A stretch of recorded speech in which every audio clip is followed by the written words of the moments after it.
Hey guys, welcome to today's lesson. We are going to do something a little different today, okay? And I want to be talking to you guys about limiting beliefs. And there's a book that I have been reading and listening to. I do both as well, so I do audiobook and read it, called The Mountain Is You, okay? And chapter 8 in this book is about rewriting limiting beliefs. And as I was reading it and listening to it, I was like, you know what, this is going to make a phenomenal lesson for everybody. So let's get into it today. It's about limiting beliefs. Now, limiting beliefs are essentially what you feel you're capable of, okay? And in chapter 8 of The Mountain Is You, which I highly recommend you get this book, by the way, it is phenomenal because it just basically talks about how you are your own worst enemy. It really goes into depth about this. So your beliefs shape your current reality, okay? And when those beliefs hold you back, they become invisible barriers to stop you reaching what you want to reach, your potential, your true potential. So the chapter in the book, chapter number 8, identifies how you can change your identity, how you can challenge yourself, and how you can transform the thoughts in your head that limit your current growth. And don't get me wrong, guys, everybody has this, but the people that overcome this are the ones who actually stretch themselves towards achieving phenomenal things, all right? So what are limiting beliefs first and foremost? Well, these are deeply held conversations and convictions you have in your head that constrain your potential. They prevent your personal growth. They stop you achieving what you want to achieve because you don't believe you can get there. You genuinely don't believe you can get there. Now, these internal narratives, they've just whispered doubts into your head about your capabilities, your own self-worth, and the possibilities you have to change. So a few self-worth beliefs will be, I'm not good enough, I don't deserve success, I'm not worthy of love, okay? They're kind of generic ones there. The capability beliefs will be, I always fail at everything, I'm not smart enough, I can't learn new things. These are things I hear every single day from you guys, but also from people who contact me asking questions about stuff. The capability beliefs are huge, okay? They're very prominent in today's society. And the change beliefs are things like, I can't change who I am, this is just how I am, people never really change, that kind of stuff, okay? So these are generally what limiting beliefs are. And I'm sure if you look at those now, you have said at least one of those today, okay? I'd be very surprised if somebody has not said one of those today, all right? Now, how limiting beliefs form, this is how they become rooted into your mentality. So they grow deep beneath the surface, just like roots. Limiting beliefs develop over time, so they don't just happen overnight. They have developed through your own personal experiences, the environment you've been surrounded in.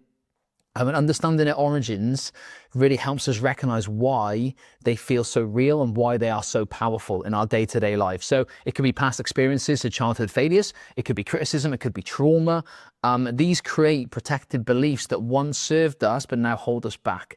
It could be cultural and family messages, so it could be generational patterns and societal expectations. These shape what we believe is possible about ourselves. So it could be what you see on social media, it could be how your family has brought you up, that kind of stuff. It could just be the local area that you're in, okay? That is a thing as well, you know? And in fear of judgment, so the desire to belong and the desire to avoid rejection creates belief within ourselves that we should play it small, that we should keep it safe, we should stay in a nice little comfort bubble. So this is how they form, and they really do become deeply rooted into your psyche. And that's something I want to look at helping you kind of eradicate, because when you can eradicate that, it takes that monkey off your shoulder and you can literally do whatever the hell you want to do. As adults in society, we have the capability to make every single decision we possibly can. All right, there is nothing we cannot be in control of. Simply put, you know, every single time. And you might say, oh, no, I've got a family, I've got kids, I've got a career, I would do this, do that, I've got this responsibility. I don't agree. I think you have the capability to make every single decision in your control.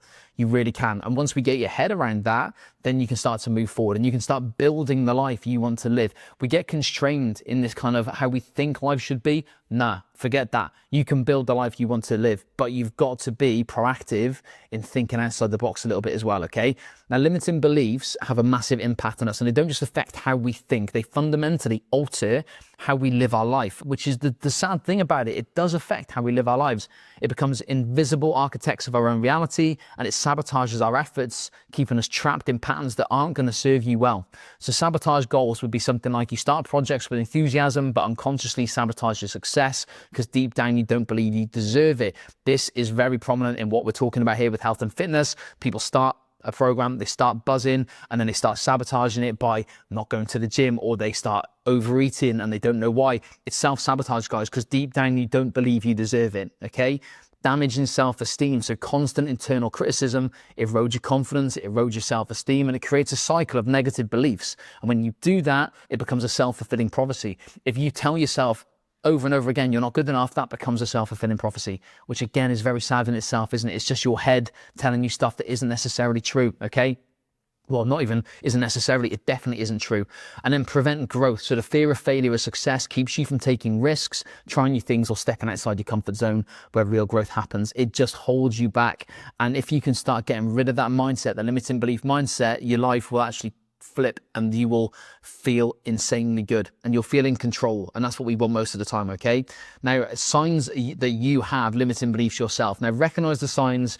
Recognizing the signs even is the first step towards transformation. Let's just move that out the way of my microphone there. There we go.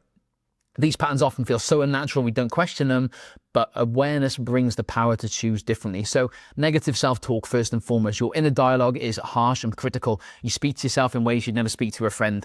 The vast majority of people watching this or listening to this right now, that is you to a T. I can guarantee it, okay?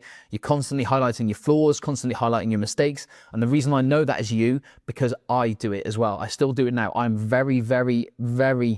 trying very hard, and being very proactive in trying to eradicate it. I'm getting there slowly, but we're all in the same boat and we're all going to do the same stuff there, okay? You avoid opportunities. This is another sign of limiting belief. So you turn down chances for future growth, maybe a promotion, maybe a new experience, maybe you're scared of doing something because you're convinced you're going to fail, or you fear you're unqualified enough for it, or you're worried about making a fool out of yourself, Sod it, forget that. We need to focus on you pushing yourself and not caring what other people think, okay? The constant comparison. Again, this is going to be you. If you're listening and watching to this, I'm pretty much guarantee this is you, right? You measure your worth against other people. You're always finding yourself lacking. You don't think you're as good as other people. You always think other people are more successful. It's bullshit. Trust me. Other people's successes feel like the evidence of your own inadequacy. Guys, honestly, that is not the case. Everyone else is fighting the same battle. Just do you, be you, okay? And then we have the fear paralysis. Again, I think most people will have this. Both failure and success terrify you. You're afraid to try because you might fail, but you're also afraid to succeed because you're worried about what other people might think as well, right? Am I right about that? I think I am, okay? So again, if you have that fear paralysis, that is a sign that you have a limiting belief. Now we need to rewrite this narrative, okay? The beautiful truth about limiting beliefs is that they're not permanent fixtures. You can change them. It isn't your identity. You can change it, okay? They're simply stories that you tell yourself daily. And when you stop doing that, it will start changing things. Every story can be rewritten with intention, with patience, and with practice, okay? So number one, notice, become aware of those limiting beliefs when they arise. So if you feel yourself saying to yourself, I'm not good enough, note it, okay? Don't just let that happen. Note it, pay attention to your internal dialogue and the emotional reactions in challenging situations. So note it, recognize it, okay? Then you're going to question it, challenge that belief with curiosity. So what about that? What about you saying you're not good enough to do something is actually true? What evidence is there to support that? There's none, all right? Where did you learn that about yourself? Question that kind of, that limiting belief that you've come up with, and then replace it so you can create empowering, supporting beliefs based on evidence and possibility. So choose thoughts that inspire your growth rather than your limitation. They will inspire you in limitations as well. So we want to choose thoughts that inspire growth, that make you believe that you are good enough, okay? Very important that you start rewriting that narrative. Otherwise, you're just going to be in a constant circle and constant cycle of just feeling terrible about yourself. And that's what we want to change. We need to change. So tools and practices for transformation. Changing deeply ingrained thoughts and patterns requires consistent practice and the right tools. These evidence-based approaches will help you build new neural pathways in your noggin, in your brain, to strengthen your empowering beliefs, okay? Journaling, self-reflection. It's not hippy-dippy, it works, okay? Write down your limiting beliefs and explore their origins with compassion. So write down what you feel is holding you back, what you feel about yourself isn't good enough, and then explore why you feel that. And get deep into it, okay? I don't care if it gets emotional, got to get deep into this, all right? CBT style through reframing. So challenge distorted thinking patterns with evidenced and balanced perspective. So challenge them. Challenge those thoughts, affirmations and positive self-talk. Replace criticism with encouragement and supportive internal dialogue. Talk to yourself like you talk to a friend, essentially. And in mindful practices, observe thoughts without judgment, create space between stimulus and response. So just basically, I want you to sit down and think about the whole situation. Think about why you are saying this to yourself, how you can change it, talk to yourself in a better manner, and then really kind of observe everything going on around that limiting belief, okay? Self-compassion as the foundation. So the journey of challenges and limiting beliefs requires a foundation of self-compassion. Criticism and harsh judgment are the very forces that created these beliefs in the first place, and we need to get rid of them. So more of the same won't heal them, okay? We need to be uncomfortable and challenge yourself. Very, very much so. Challenge yourself. So change is inherently difficult in anything that you do, and setbacks are going to happen. Okay, they're natural. When you treat yourself with kindness during this process, you create emotional safety needed to create genuine transformation. Speak to yourself as you would to a friend. Okay, this is the biggest one, the biggest kind of analogy I can think of. Speak to yourself as you would speak to a friend with the same struggles. You would not tell them they're useless, they're not good enough, would you? You would have compassion. You would be nice to them. You would tell them where they can work on it or how they can improve, and then you'd give them really good advice.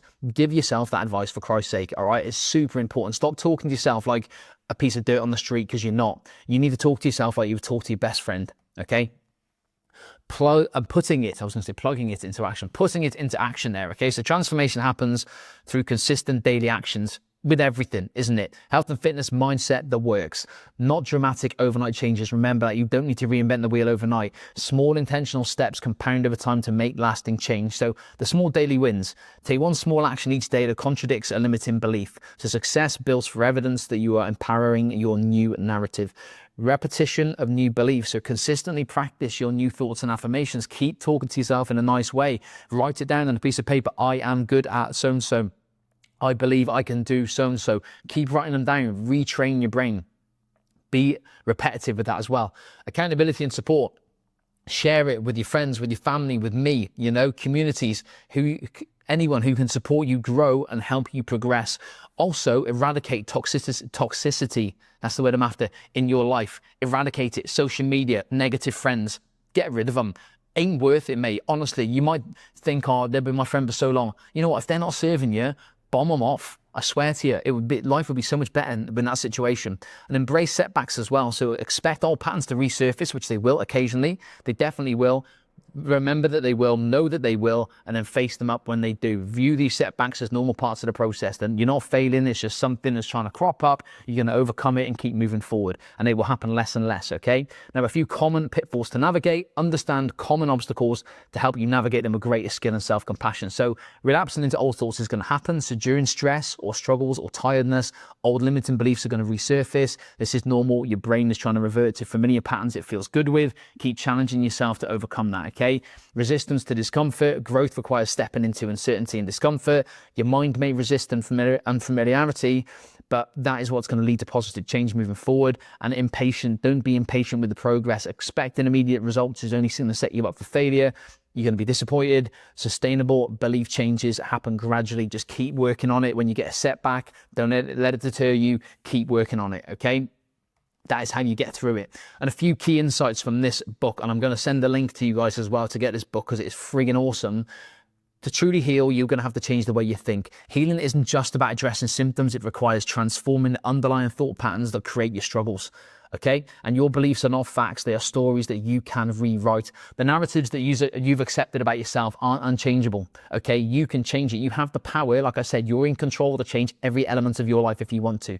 You have the power to write a new story about yourself, who you are and what you're capable of, and change your identity. And it's not too late. It's never too late to do this. So a summary and a few key takeaways. Beliefs are learned. That limiting beliefs aren't fixed. They are learned. You have taught yourself to believe that about yourself. We need to scratch that. Awareness enables change. So once you're aware of it, it's the first step. Becoming aware of those limiting beliefs and how they operate, you can start to change them. And then be compassionate and practice. So self-compassion, be nicer to yourself, talk to yourself like you would be with a friend, be consistent with those positive thoughts, and you will start to rewrite and kind of re-identify yourself. Remember, the mountain that stands before you isn't insurmountable. It's climbable one step at a time with the right mindset, the right tools, and the right support as well, okay? So a couple of reflective questions for your journey. Take time to have a think about these questions, okay? What belief is holding you back right now? Identify one limiting belief that constantly appears in your thoughts and actions. Question number 2, what evidence contradicts that belief? So look for concrete examples from your life that challenge or disprove it. So prove to yourself that that isn't true. Question number three, what empowering belief can I replace it with? Create a positive, realistic belief that serves your growth, that serves the way you want to get to and reflects your true potential. And number 4 is, what action can I take this week to start changing this? So choose one small specific action that aligns with your new empowering belief rather than your old limiting ones. So your transformation begins with this step. Mindset transformation is just as important as the physical transformation. We need to smash it, guys. We need to rewrite your identity and rewrite how you talk to yourself, okay? So hopefully that has made sense. I'm going to send a link to this book. It's called The Mountain Is You. It is fantastic. This is just one chapter of it, okay? But I was listening to it and reading it yesterday and I was like, this is going to make a good presentation. So hopefully this has made sense. I really, really hope you've got this far and watched this because it's super important. Have a great day. Any questions, let me know and I'll speak to you later, okay?